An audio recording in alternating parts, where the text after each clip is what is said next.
किया है। तो ये आपने बड़ी बात कही, ये आपने बड़ी बात कही। मनीष हमारे साथ है, मनीष तो युद्ध कवर करके आ रहे हैं। मनीष, पॉलिटिक्स हो रही है, अब बीजेपी कांग्रेस के प्रवक्ता अपनी पॉलिटिक्स कर रहे हैं, लेकिन क्या कुछ चीजों को हम पॉलिटिक्स से अलग नहीं रख सकते?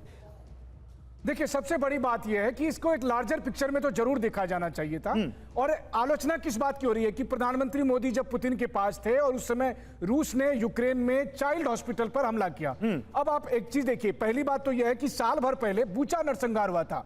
यूक्रेन ने कहा कि बहुत सारे लोगों को मारकर रशियन सैनिकों ने जो है सो दफना दिया है। बाद में पता चला संयुक्त राष्ट्र की जांच में कि वो फेक नैरेटिव है।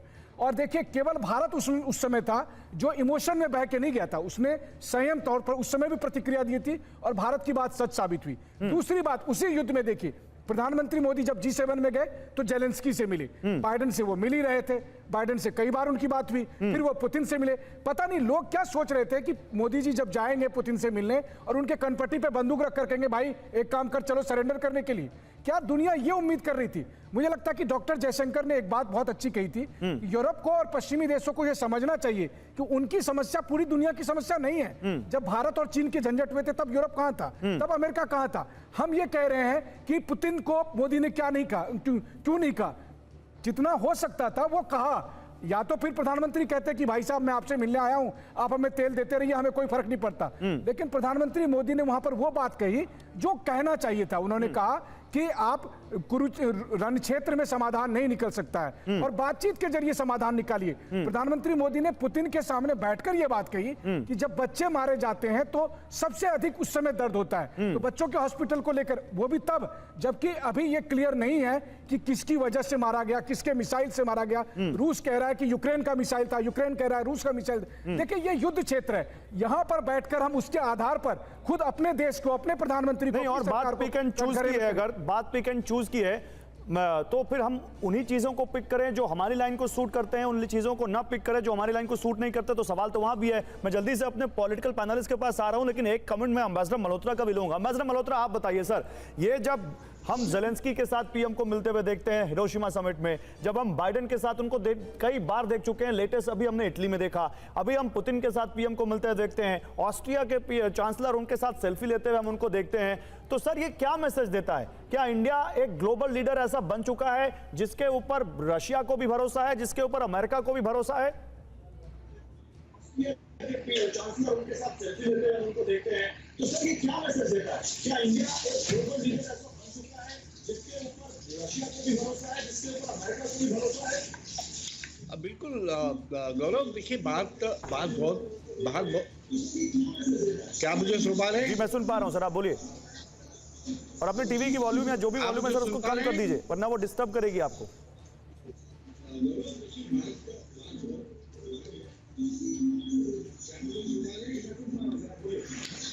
ठीक गौरव, देखिए बात यह है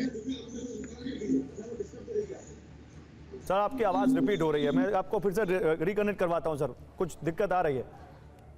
अब मैं फिर से रिकनेक्ट करवाता हूं सर आपको, आप रिकनेक्ट करवाता हूं, फिर आप बोलिएगा। लेकिन महिमा जी आप बताइए, आपने सुन लिया हमारे एक्सपर्ट्स को, मॉस्को से सुन लिया आपने, जनरल बख्शी को सुन लिया आपने, उन संवाददाता को सुन लिया जो युद्ध कवर करके आ रहा है। सवाल यह है कि आप अपनी पॉलिटिक्स में प्रधानमंत्री को भारत का प्रधानमंत्री के तौर से कम और बीजेपी का प्रधानमंत्री के तौर पर ज्यादा देखने लगते हैं, और तब वहां पर पिक एंड चूज का जो आरोप आप लगा रहे हैं, आप अपने हिसाब से पिक करते हैं कि ये जो चीज है जिसपे पीएम मोदी के जाने की वजह से या उनके प्रधानमंत्री रहते हुए भारत की तारीफ हो रही है, इसको हम नहीं मानेंगे। हाँ, एक रिपोर्ट किसी एनजीओ ने दे दी थी अमेरिका के, हम उसको मानेंगे। ये आप पे आरोप लग रहा है। कदापि नहीं गौरव जी, कदापि नहीं। और ऐसा इसलिए क्योंकि देखिए, भारतवर्ष की जो इस मामले में विरासत रही है विदेश नीति को लेकर के, वो तो नेहरू के दौर से जो चली हुई विरासत थी, जो विश्व नेहरू के दौर से भारत को देखता था, जो पंचशील का रास्ता भारत ने दिखाया था पूरे विश्व को, वो तो उस लेगेसी को आगे लेकर जा रहे हैं प्रधानमंत्री। बहुत अच्छी बात है, लेकिन नीयत साफ होनी चाहिए। मैं बार बार उसी बात को दोहरा रही हूं, क्योंकि तो मैं भी आपसे वही बार बार पूछ रहा हूं, आपको उनकी नीयत में खोट कहां दिखती है? और जी, एक बार मेरी बात पूरी करने दें आप मुझे। जब किसान आंदोलन को लेकर के यूके के संसद में यूके के जो लेजिस्लेटर्स हैं लिखते हैं, तब हम नहीं सुनते। जब रेसलर हमारी यहाँ पर चैंपियंस जो है घसीटी जा रही होती हैं सड़कों पर, तब जब विश्व के अलग अलग देश उस पर चर्चा करते हैं, यूरोपियन यूनियन चर्चा करता है, WWI कुछ कहता है, तब हम नहीं सुनना चाहते, सरकार मुंह फेर लेती है। लेकिन आज क्योंकि प्रधानमंत्री मोदी की तारीफ हो रही है, प्रधानमंत्री मोदी का नाम लेकर के कहा जा रहा है, तो ये याद रखा जाए कि विश्व आपके देश के अंदर, हमारे देश के अंदर, बिल्कुल हमें चिंता है हमारे देश को विश्व कैसे देखता है। विश्व हमारे देश के अंदर आज बच्चों और युवाओं की स्थिति को देख करके, हमारे देश में गिरते हुए हंगर इंडेक्स को देख करके, विश्व आज हमारे देश के अंदर गिरते मानव अधिकारों के स्तर को देख करके, प्रेस फ्रीडम इंडेक्स को मैम, देख करके, विश्व का मतलब क्या? आप अमेरिका को क्या विश्व में नहीं गिनती हैं? क्या रूस को आप विश्व में नहीं गिनती हैं? क्या आप इटली को रूस में विश्व में नहीं गिनती हैं? और जब यहाँ पर भारत का सम्मान होता है तो कौन लेने जाएगा? प्रधानमंत्री तो जाएंगे, और प्रधानमंत्री कौन है इस देश के? पीएम मोदी हैं। तो फिर मैम आप, क्योंकि पीएम मोदी वहां जा रहे हैं इसलिए आप उनकी नीयत में खोट देख रही हैं, ये क्या बात हुई? बिल्कुल भी नहीं गौरव जी, मैंने बार बार ये कहा कि बिल्कुल जब विश्व हमारी तारीफ करे तो हमें गर्व से सर ऊंचा कर लेना चाहिए, लेकिन जब विश्व हमें याद दिलाए तो कि आज आप तारीफ की है, आज कांग्रेस पार्टी गर्व से सर ऊंचा क्यों नहीं कर रही?